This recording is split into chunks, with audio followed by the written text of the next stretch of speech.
La dernière chose que je me rappelle, j'étais en train de courir un demi-marathon à Montréal. Tout allait bien, puis plus rien. On pense qu'on est en forme, puis je me sentais sans doute en forme. Ce qui s'est passé, j'avais des artères bloquées. Je n'étais pas au courant, j'avais pas de symptômes importants. J'avais un peu d'hypertension durant les dernières années, mais c'était bien contrôlé avec la médication. Donc, il n'y a rien qui m'aurait laissé croire que j'avais des problèmes cardiaques. Tout de suite, on retourne au Parc Lafontaine, à l'arrivée du Marathon de Montréal, retrouver Denis Thériault sur place à l'arrivée. Denis, donc, vous venez d'être témoin au cours des dernières minutes d'une opération d'intervention des services d'urgence. C'est un coureur là, qui a subi un malaise. Exactement, un coureur qui était sur le point d'atteindre la ligne d'arrivée. Et là, il a subi un malaise. Tout de suite, les paramédics... Une question qui n'est peut-être pas facile. Nous avons vu à la télé, presque en direct, là, dans les reportages de LCN particulièrement, quelqu'un qui tente de vous réanimer.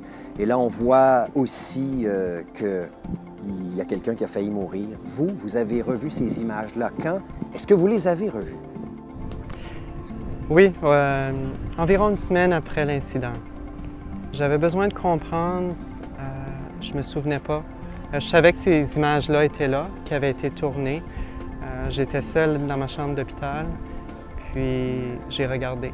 Ça n'a pas été facile. La première fois, j'ai dû mettre sur pause à quelques occasions, mais c'était important pour moi d'essayer de comprendre ce qui m'était arrivé, de donner un sens à tout ça.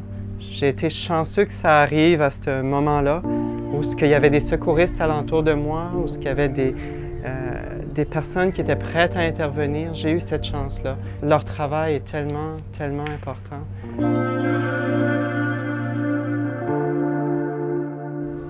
La course fait partie de ma vie depuis plusieurs années. Puis si je pense à toutes les choses positives que la course m'amène, même après mon arrêt cardio-respiratoire, pour moi, c'est important de recommencer. Dans mon cas, c'est quelque chose qui m'aide à réduire mon stress. Puis, tant que j'aurai la santé, je vais continuer à courir.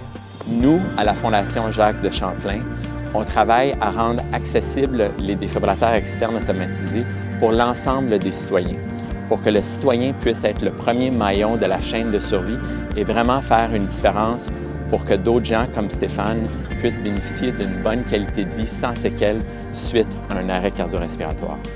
Je pense qu'on dit souvent que la vie est courte, puis il faut en profiter, puis que la vie est précieuse.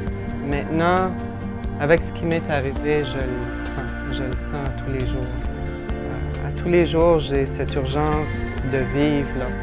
La demi-marathon 2015, pour moi, est encore un événement positif, malgré tout ce qui m'est arrivé cette journée-là. Malgré que j'ai failli mourir, maintenant, je suis chanceux.